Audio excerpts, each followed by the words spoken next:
Ambassador Negroponte, thanks for joining us. There are a lot of things that are being bandied about, like this is about NATO and Ukraine and Europe protecting democracy. But how much ultimately is this just coming down to fossil fuels and pipelines?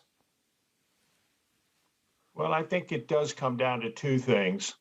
It comes down to what you've just said, and also the economic impacts of potentially of an invasion. You know, you look at the board is red, right?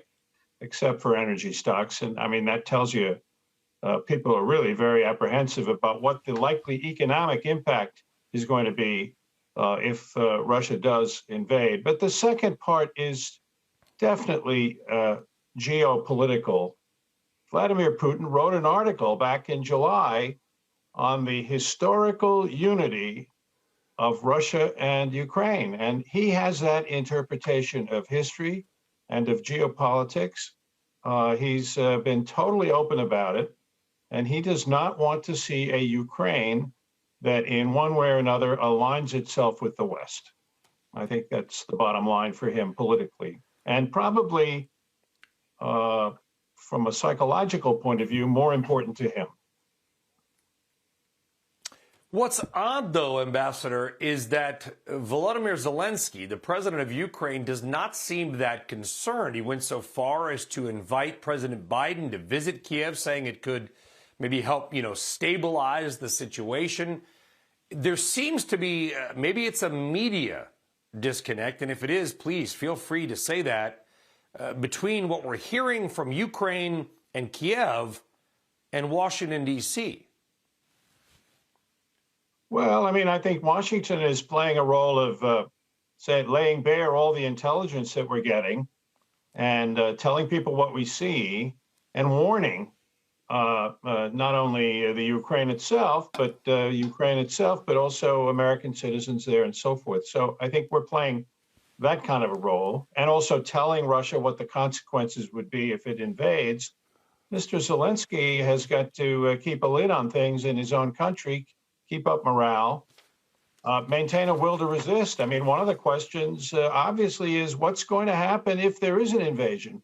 How much resistance will there be from the Ukrainians? How costly will they make this invasion from a military point of view, if that invasion takes place, on the Russians? What price will they pay, or will they just walk in there? My view is that if the Russians do move in, and I don't think it's by any means a certainty, what they're going to want to do is alter the political equation inside of Kyiv itself. They want a more Russia-oriented government in Kyiv.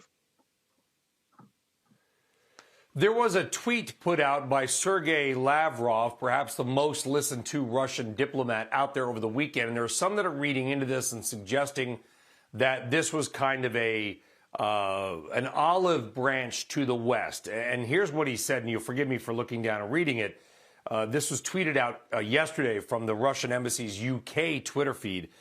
After Russian troops finish drills and return to barracks, the West will declare, quote, diplomatic victory by having, quote, secured Russian de-escalation. Predictable scenario and cheap domestic political points. That was the tweet, but some are looking at this as saying, okay, that is Lavrov effectively saying we're going to go away and the West is going to make it look like they scared us off. But the underlying read is that they may be going away without military action. Your take? Well, I've not been one. I was one who earlier was thinking that the longer this goes on, this uncertain situation goes on, the less likely an invasion. Now I'm not so certain, especially since I've talked to people who've seen, I don't see the intelligence myself, but I've talked to people who have.